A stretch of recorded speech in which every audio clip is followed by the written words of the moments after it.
ادھر دوسری طرف کیا ہوا؟ آیت 19 میں اللہ فرماتے ہیں وَجَاءَتْ سَيَّارَةٌ فَأَرْسَلُوا وَارِدَهُمْ فَأَدْلَى دَلْوَهُ قَالَ يَا بُشْرَى هَذَا غُلَامٌ وَأَسَرُّوهُ بِضَاعَةً وَاللَّهُ عَلِيمٌ بِمَا يَعْمَلُونَ۔ اور ایک قافلہ آیا اور انہوں نے اپنے ایک پانی لانے والے کو بھیجا، اس نے اپنا ڈول لٹکا دیا اور کہنے لگا واہ واہ، خوشی کی بات ہے، یہ تو ایک لڑکا ہے۔ انہوں نے اسے مال تجارت قرار دے کر چھپا دیا اور اللہ اس سے باخبر تھا جو وہ کر رہے تھے۔ تفصیل اس کی یہ ہے کہ ایک قافلہ اس کنویں کے پاس سے گزرا جس میں یوسف علیہ السلام موجود تھے۔ انہوں نے پانی کی تلاش میں ایک خادم کو بھیجا۔ وہ کنویں تک پہنچا، اس نے کنویں میں ڈول لٹکایا۔ یوسف علیہ السلام اس ڈول میں بیٹھ گئے۔ خادم نے ڈول نکالا تو اس میں ایک خوبصورت بچے کو دیکھا۔ مارے خوشی کے وہ پکار اٹھا، یہاں ایک لڑکا ہے۔ اس زمانے میں غلاموں اور لونڈیوں کی تجارت ہوتی تھی۔ انہیں خوف محسوس ہوا کہ کہیں یہ لڑکا ان سے چھن نہ جائے۔ اس خوف کے پیش نظر انہوں نے یوسف علیہ السلام کو چھپا لیا۔ انہوں نے یہ بھی سوچا کہ شاید یہ بھاگا ہوا غلام ہے، اگر اس کا مالک آ گیا تو وہ اسے لے جائے گا۔ یہ قافلہ مدائن سے مصر جا رہا تھا۔ جب یہ مصر پہنچے تو انہوں نے یوسف علیہ السلام کو معمولی قیمت میں فروخت کر دیا۔ معمولی قیمت میں فروخت کرنے کی جلدی بھی انہوں نے اسی خیال کے تحت کی کہ کہیں اس کا مالک نہ آ جائے۔ ابن عباس رضی اللہ عنہما فرماتے ہیں کہ انہوں نے یوسف علیہ السلام کو صرف 20 درہم میں بیچ دیا، اور یہ نہایت معمولی قیمت تھی۔ آیت نمبر 21 میں ہے وَقَالَ الَّذِي اشْتَرَاهُ مِن مِّصْرَ لِامْرَأَتِهِ أَكْرِمِي مَثْوَاهُ عَسَىٰ أَن يَنفَعَنَا أَوْ نَتَّخِذَهُ وَلَدًا۔ مصر والوں میں سے جس نے اسے خریدا تھا، اس نے اپنی بیوی سے کہا کہ اسے بہت عزت و احترام کے ساتھ رکھو، بہت ممکن ہے کہ یہ ہمیں فائدہ پہنچائے یا اسے ہم اپنا بیٹا ہی بنا لیں۔ یہ شخص مصر کا وزیر خزانہ تھا، بے اولاد تھا۔ اس نے سوچا شاید یہ لڑکا بڑا ہو کر اچھا انسان بنے، لہٰذا کیوں نہ ہم اسے بیٹا بنا لیں۔ اس طرح یوسف علیہ السلام وزیر خزانہ کے گھر پلے بڑھے۔ وزیر خزانہ عزیز مصر کہلاتا تھا۔ عزیز نے آپ کو بیٹوں کی طرح رکھا۔ آپ کچھ بڑے ہوئے تو شاہی محل کی دیکھ بھال آپ کے ذمہ لگا دی گئی۔ شاہی محل کے تمام اختیارات آپ کے سپرد کر دیے گئے۔ اللہ تعالیٰ آیت 21 اور 22 میں فرماتے ہیں وَكَذَلِكَ مَكَّنَّا لِيُوسُفَ فِي الْأَرْضِ وَلِنُعَلِّمَهُ مِن تَأْوِيلِ الْأَحَادِيثِ وَاللَّهُ غَالِبٌ عَلَىٰ أَمْرِهِ وَلَكِنَّ أَكْثَرَ النَّاسِ لَا يَعْلَمُونَ۔ وَلَمَّا بَلَغَ أَشُدَّهُ آتَيْنَاهُ حُكْمًا وَعِلْمًا وَكَذَلِكَ نَجْزِي الْمُحْسِنِينَ۔ یوں ہم نے مصر کی سرزمین میں یوسف کا قدم جما دیا کہ ہم اسے خواب کی تعبیر کا کچھ علم سکھا دیں۔ اللہ اپنے ارادے پر غالب ہے، لیکن اکثر لوگ بے علم ہوتے ہیں۔ اور جب یوسف پختگی کی عمر کو پہنچ گئے تو ہم نے اسے قوت فیصلہ اور علم دیا۔ ہم نیک کاروں کو اسی طرح بدلہ دیتے ہیں۔ یوسف علیہ السلام بہت پاکیزہ اور توحید والے ماحول میں پروان چڑھے۔ گھر کا سارا انتظام انہی کے ہاتھ میں تھا۔ آپ بہت بصیرت اور سوجھ بوجھ سے گھر کا نظام چلا رہے تھے۔ ابھی عزیز مصر کی بیوی نے آپ کو گمراہ کرنے کی کوشش نہیں کی تھی کہ حلم، علم اور بصیرت کی صفات آپ میں موجود تھیں۔ مفسرین لکھتے ہیں جب یوسف علیہ السلام کی عمر 17-18 سال کی ہوئی تو جوانی کے ساتھ ان کے حسن میں مزید اضافہ ہوا۔ حسن یوسف واقعی بے مثال تھا۔ نبی اکرم صلی اللہ علیہ وسلم فرماتے ہیں معراج کی رات میری ملاقات یوسف علیہ السلام سے ہوئی۔ ایسا لگتا تھا کہ دنیا کا نصف حسن یوسف علیہ السلام کو ملا ہے۔ مفسرین اس کی وضاحت کرتے ہیں کہ حسن کو اللہ تعالیٰ نے 2 حصوں میں تقسیم کیا ہے۔ آدھا حسن یوسف علیہ السلام کو دیا اور آدھا باقی ساری مخلوق میں تقسیم کر دیا۔ اللہ اکبر، یہ ہے حسن یوسف۔ اور جب یوسف کے حسن کی کیفیت یہ ہے تو پھر اس کے خالق کے کیا کہنے۔ جب عزیز مصر کی بیوی نے ان کا حسن دیکھا تو بے اختیار ہو گئی، اس کے اندر ہیجان پیدا ہوا۔ اس نے یوسف علیہ السلام سے بدکاری کا ارادہ کر لیا، ان کے ساتھ لطف و عنایت کا سلسلہ شروع کر دیا اور پھسلانے کے جتنے طریقے ہو سکتے تھے وہ اختیار کیے۔ ناز و نخرے کے ساتھ اس سے پیش آنے لگی۔ اللہ آیت 23 میں فرماتے ہیں، وراودته التي هو في بيتها عن نفسه وغلقت الأبواب وقالت هيت لك قال معاذ الله إنه ربي أحسن مثواي انہو لا یفلح الظالمون۔ اس عورت نے جس کے گھر میں یوسف تھے، یوسف کو بہلانا پھسلانا شروع کیا کہ وہ اپنے نفس کی نگرانی چھوڑ دے اور دروازے بند کر کے کہنے لگی، لو آ جاؤ۔ یوسف نے کہا، اللہ کی پناہ، وہ میرا رب ہے، مجھے اس نے بہت اچھی طرح رکھا ہے، بے انصافی کرنے والوں کا بھلا نہیں ہوتا ہے۔ مطلب یہ کہ آخر نوبت یہاں تک پہنچ گئی کہ ایک دن اس نے سارے دروازے بند کر لیے اور کہنے لگی، آئیے یوسف، میں نے یہ زیب و زینت آپ کے لیے کی ہے۔ یوسف علیہ السلام فرمانے لگے، اللہ کی پناہ، یہ ناممکن ہے، میں ایسا نہیں کر سکتا۔ کیا میں اپنے مالک کی گھر والی سے بدکاری کروں جس نے مجھے اپنے بیٹوں کی طرح ناز و نعمت میں رکھا؟ یہ بہت بڑا ظلم ہے اور ظالم لوگ فلاح نہیں پا سکتے۔ آپ نے فوراً انکار کر دیا، اس لیے کہ آپ صاحب علم تھے، صاحب حلم تھے، بادشاہ کے مقام اور مرتبے کو جاننے کے ساتھ برائی کے نقصانات سے بھی باخبر تھے، خود صاحب فضل تھے اور اہل فضل کے مقام و مرتبے سے بھی واقف تھے۔ قرآن کریم کی آیات آپ کی طہارت اور پاکیزگی بیان کر رہی ہیں۔ آیت 24 میں ہے، وَلَقَدْ هَمَّتْ بِهِ وَهَمَّ بِهَا لَوْلَا أَن رَّأَىٰ بُرْهَانَ رَبِّهِ۔ اس عورت نے یوسف کا قصد کیا اور یوسف اس کا قصد کرتے اگر وہ اپنے پروردگار کی دلیل نہ دیکھتے۔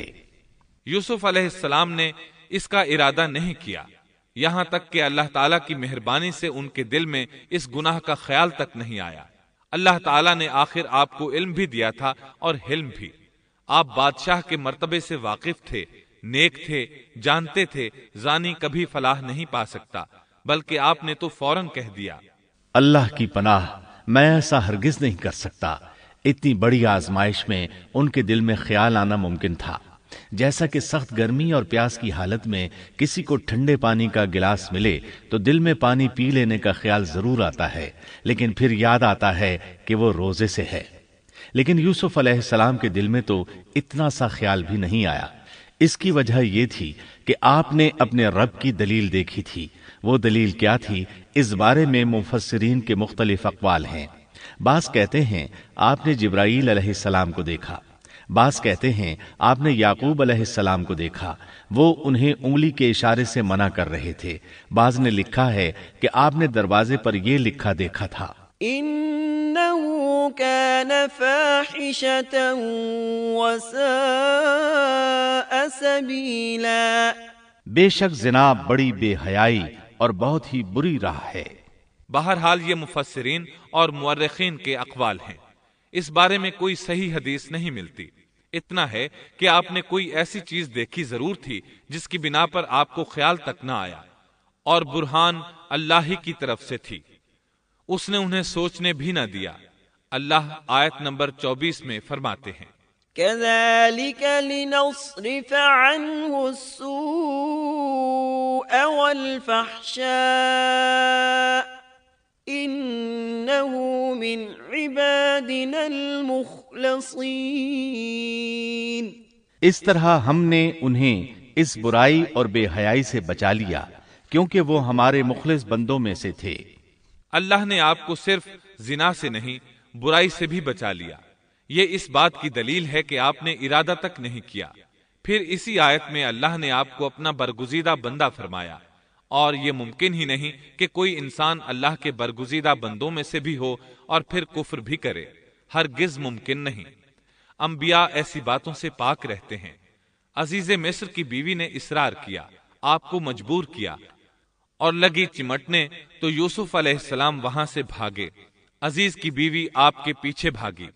اللہ تعالیٰ نے آیت 25 میں اس واقعے کو یوں بیان فرمایا ہے، واستبق الباب وقدت قميصه من دبر وألف يا سيدها لدى الباب قالت ما جزاء من أراد بأهلك سوءا إلا أن يسجن أو عذاب أليم۔ اور دونوں دروازے کی طرف دوڑے، اور اس عورت نے یوسف کا کرتا پیچھے کی طرف سے کھینچ کر پھاڑ ڈالا، اور دروازے کے پاس ہی عورت کا شوہر دونوں کو مل گیا، تو کہنے لگی جو شخص تیری بیوی کے ساتھ برا ارادہ کرے بس اس کی سزا یہی ہے کہ اسے قید کر دیا جائے یا اور کوئی دردناک سزا دی جائے۔ سیدنا یوسف علیہ السلام خود کو بچانے کے لیے دروازے کی طرف دوڑ پڑے تھے۔ یہ پیچھے دوڑی، دروازہ بند تھا۔ ابھی آپ دروازہ کھولنے کی کوشش کر رہے تھے کہ اس نے پیچھے سے آپ کی قمیص پکڑ لی۔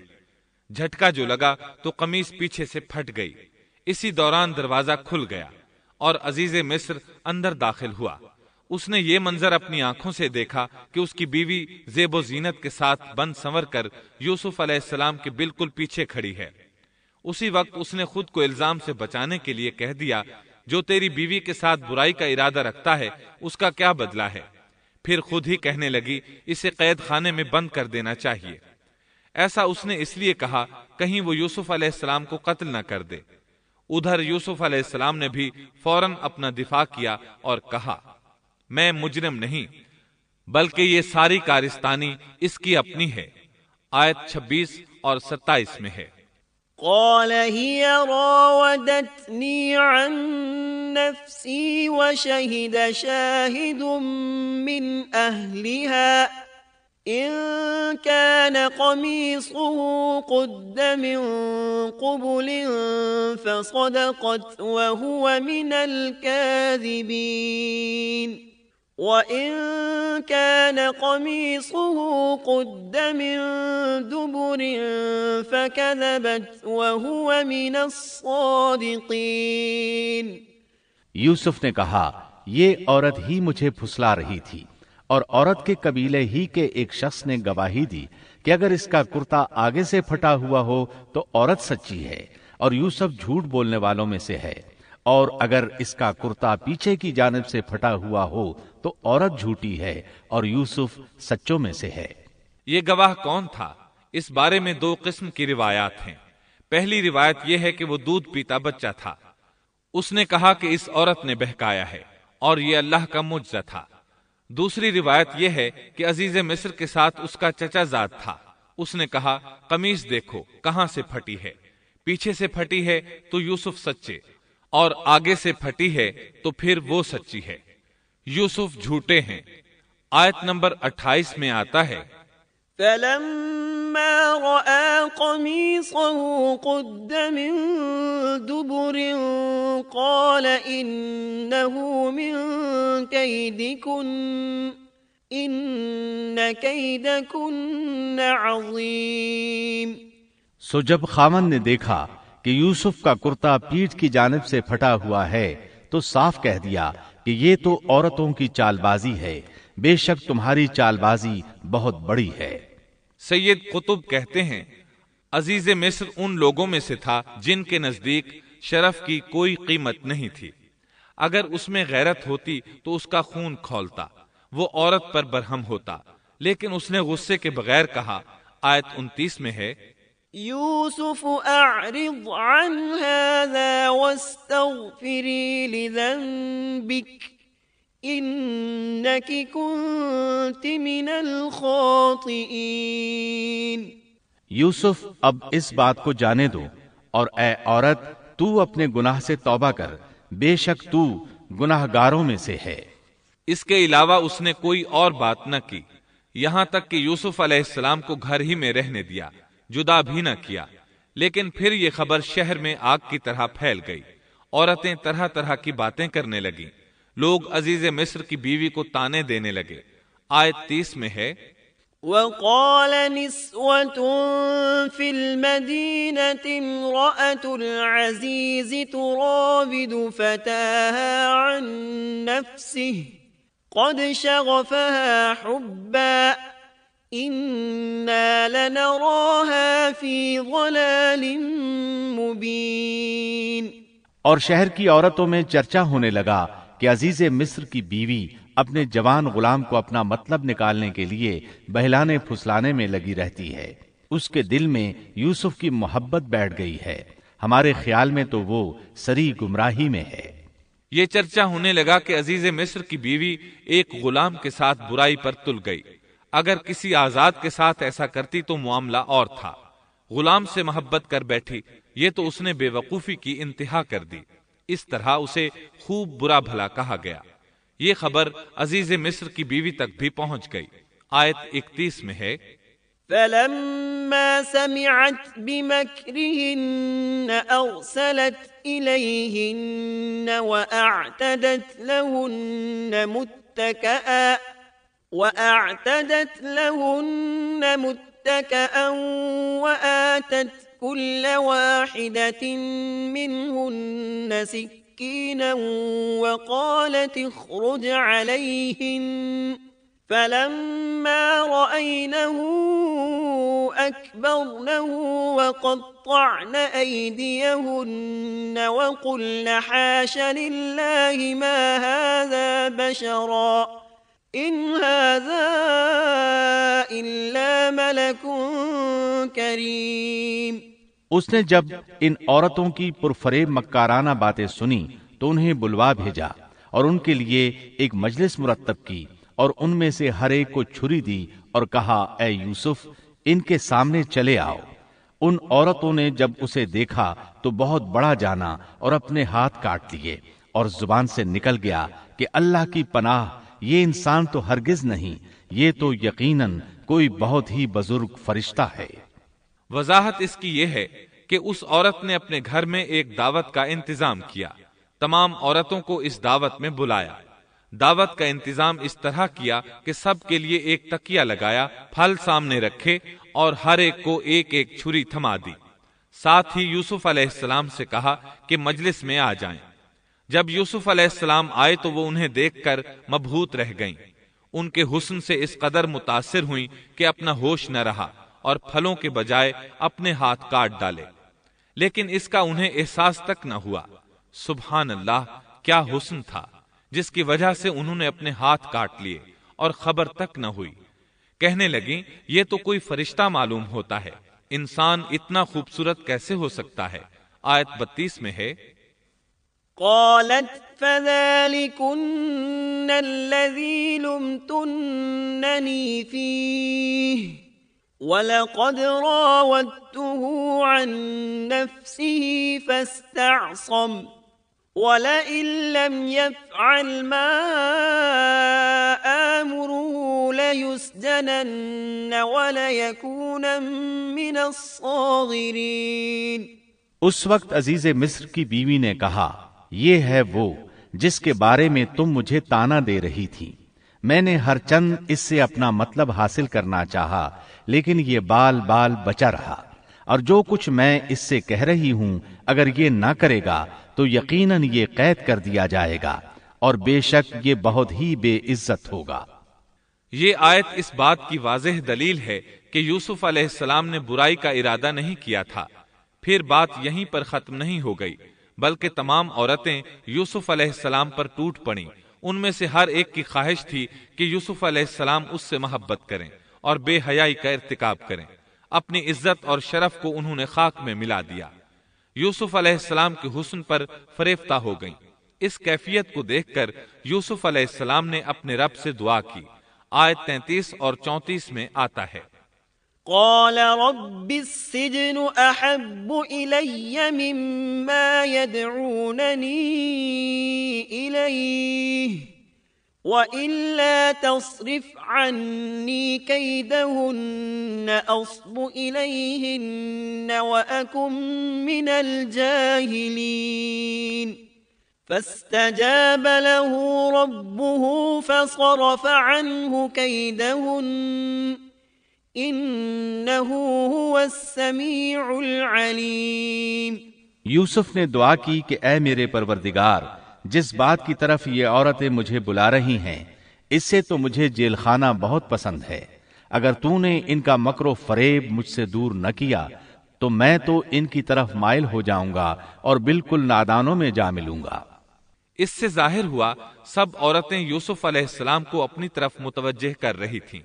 انہوں نے ہر طریقہ اختیار کیا، لیکن یوسف علیہ السلام نے کسی ایک کی طرف توجہ نہ دی۔ اللہ نے انہیں بچا لیا اور عورتوں کی چال کو ناکام بنا دیا۔ اس واقعے کی خبر بھی لوگوں میں پھیل گئی۔ عزیز مصر کی بیوی کو پتا چل گیا کہ یہ خبریں پورے شہر میں پھیل گئی ہیں اور لوگ اسے ہی قصوروار ٹھہرا رہے ہیں۔ تب وہ اپنے خاوند کے پاس گئی، اس سے کہا اب کیا کیا جائے؟ سب لوگ مجھے ہی الزام دے رہے ہیں، معاملہ بہت پھیل گیا ہے، اس بات کو دبانے کے لیے کچھ کرنا چاہیے۔ عزیز مصر نے کہا پھر کیا کیا جائے؟ آخر آپس میں مشورہ ہوا، دونوں اس پر متفق ہو گئے۔ ابن عباس رضی اللہ عنہما فرماتے ہیں انہوں نے یوسف علیہ السلام کو ایک گدھے پر سوار کیا اور ایک ڈھول والا ساتھ کر دیا اور یہ منادی کرائی کہ اس عبرانی غلام نے اپنی مالکہ کے ساتھ برائی کی کوشش کی ہے، لہٰذا اسے اس جرم کی پاداش میں جیل میں ڈالا جاتا ہے۔ گویا انہوں نے اپنے پر سے الزام ختم کرنے کا یہ منصوبہ سوچا۔ اس بارے میں اللہ آیت 35 میں فرماتے ہیں، ثم بدا لهم من بعد ما رأوا الآيات ليسجننه حتى حين۔ پھر ان تمام نشانوں کے دیکھ لینے کے بعد بھی انہیں یہی مصلحت معلوم ہوئی کہ یوسف کو کچھ مدت کے لیے قید خانے میں رکھیں۔ انہوں نے یہ اس لیے کہا تاکہ یوسف علیہ السلام پر تہمت لگائی جا سکے۔ اس طرح یوسف علیہ السلام قید خانے میں آ گئے۔ ان کے ساتھ 2 نوجوان اور قید خانے میں بھیجے گئے تھے۔ کچھ دن ساتھ رہنے کے بعد وہ جان گئے کہ یوسف علیہ السلام نیک سیرت انسان ہیں، عبادت گزار نوجوان ہیں۔ ایک رات دونوں نوجوانوں نے خواب دیکھے۔ صبح ہوئی تو دونوں یوسف علیہ السلام کے پاس گئے اور اپنا اپنا خواب سنایا۔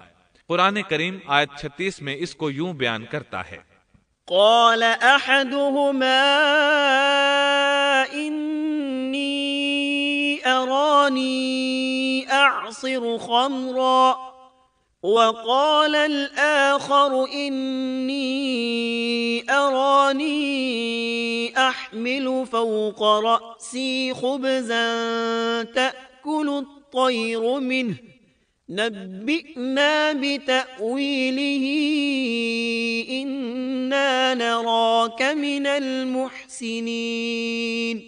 اس کے ساتھ ہی 2 اور جوان بھی جیل خانے میں داخل ہوئے۔ ان میں سے ایک نے کہا کہ میں نے خواب میں اپنے آپ کو شراب نچوڑتے دیکھا ہے، اور دوسرے نے کہا میں نے اپنے آپ کو دیکھا ہے کہ میں اپنے سر پر روٹی اٹھائے ہوئے ہوں جسے پرندے کھا رہے ہیں۔ ہمیں آپ اس کی تعبیر بتائیے، ہمیں تو آپ خوبیوں والے شخص دکھائی دیتے ہیں۔ قید خانے کے قیدی بھی جان چکے تھے کہ یوسف علیہ السلام نیک ہیں۔ آپ نے سوچا یہ دین کی دعوت دینے کا بہترین موقع ہے۔ انہوں نے جو کچھ ان سے کہا وہ آیت نمبر 37 اور 38 میں اس طرح آیا ہے، قال لا يأتيكما طعام ترزقانه إلا نبأتكما بتأويله قبل أن يأتيكما ذلكما مما علمني ربي إني تركت ملة قوم لا يؤمنون بالله وهم بالآخرة هم كافرون واتبعت ملة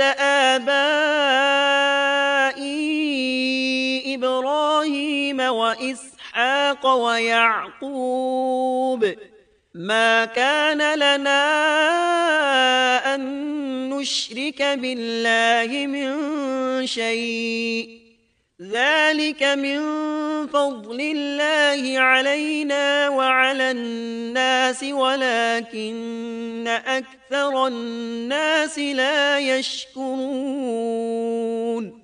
یوسف نے کہا تمہیں جو کھانا دیا جاتا ہے اس کے تمہارے پاس پہنچنے سے پہلے ہی میں تمہیں اس کی تعبیر بتلا دوں گا۔ یہ سب اس علم کی بدولت ہے جو مجھے میرے رب نے سکھایا ہے۔ میں نے ان لوگوں کا مذہب چھوڑ دیا ہے جو اللہ پر ایمان نہیں رکھتے اور آخرت کے بھی منکر ہیں۔ میں اپنے باپ دادوں کے دین کا پابند ہوں، یعنی ابراہیم، اسحاق اور یعقوب کے دین کا۔ ہمیں ہرگز یہ سزاوار نہیں کہ ہم اللہ کے ساتھ کسی کو بھی شریک کریں۔ ہم پر اور تمام اور لوگوں پر اللہ کا یہ خاص فضل ہے، لیکن اکثر لوگ ناشکری کرتے ہیں۔ سامعین محترم، ابھی آپ دارالسلام اسٹوڈیو لاہور پاکستان سے قصص الانبیاء کا نواں حصہ حسد کی آگ سن رہے تھے۔ قصص الانبیاء کے 10ویں حصے بادشاہ کا خواب میں آپ یہ سنیں گے: سیدنا یوسف علیہ السلام کا بے قصور ثابت ہونا اور وزارت خزانہ سے سرفراز ہونا، برادران یوسف کی مصر میں آمد اور یوسف علیہ السلام کی بنیامین سے ملاقات، بادشاہ کے پیالے کی گمشدگی اور بنیامین کے سامان سے اس کی برآمدگی، بنیامین اور سیدنا یوسف علیہ السلام کی جدائی میں سیدنا یعقوب علیہ السلام کا رنج و الم، سیدنا یوسف علیہ السلام کا حقیقت حال سے انکشاف اور بھائیوں کے لیے اعلان معافی، کنعان میں سیدنا یوسف علیہ السلام کی خوشبو اور سیدنا یوسف علیہ السلام کے اہل خانہ کی مصر روانگی، برادران یوسف کا سیدنا یوسف علیہ السلام کو سجدہ